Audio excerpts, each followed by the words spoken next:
നമസ്കാരം, ഞാൻ ഡോക്ടർ ഷബ്നായസ്. 19-ാം നൂറ്റാണ്ടിൽ യൂറോപ്യൻ രാജ്യകുടുംബങ്ങളിൽ ഒട്ടേറെ സ്വാധീനം ചെലുത്തിയ പ്രത്യാഘാതങ്ങൾ ഉണ്ടാക്കിയ ഒരു അസുഖമുണ്ടായിരുന്നു. മുറിവുകളിൽ നിന്ന് അനിയന്ത്രിതമായ രക്തമൊഴുക്കുണ്ടാവുകയും എളുപ്പത്തിൽ ചതവുകൾ സംഭവിക്കുകയും ചെയ്യുന്ന ഒരു രോഗം.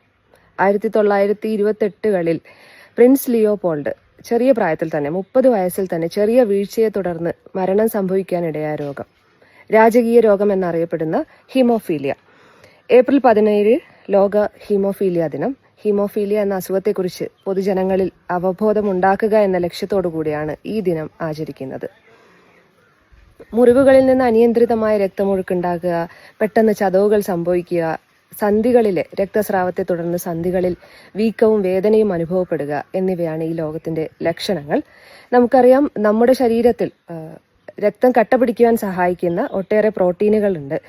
ഇത്തരം പ്രോട്ടീനുകളും പ്ലേറ്റ്ലെറ്റുകളുടെയും കൂട്ടായ പ്രവർത്തനത്തിലൂടെയാണ് ശരീരത്തിൽ രക്തം കട്ടപിടിക്കുന്നത് കൃത്യമായ രീതിയിൽ നടക്കുന്നത്.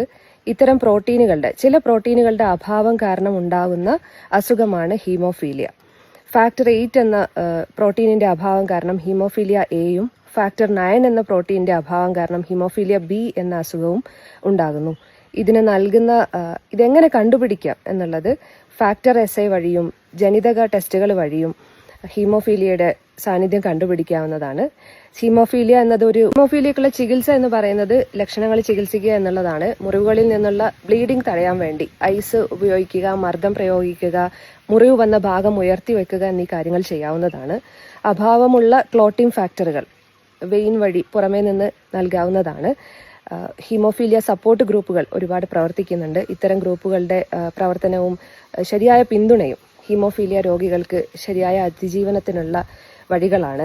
കൂടാതെ ഗവൺമെന്റ് സംവിധാനങ്ങൾ, സർക്കാർ സംവിധാനങ്ങൾ പല മരുന്നുകളും സൗജന്യമായി നൽകുകയും ഹീമോഫീലിയ ട്രീറ്റ്മെന്റ് സൗജന്യമായി നൽകുകയും ചെയ്യുന്നുണ്ട്.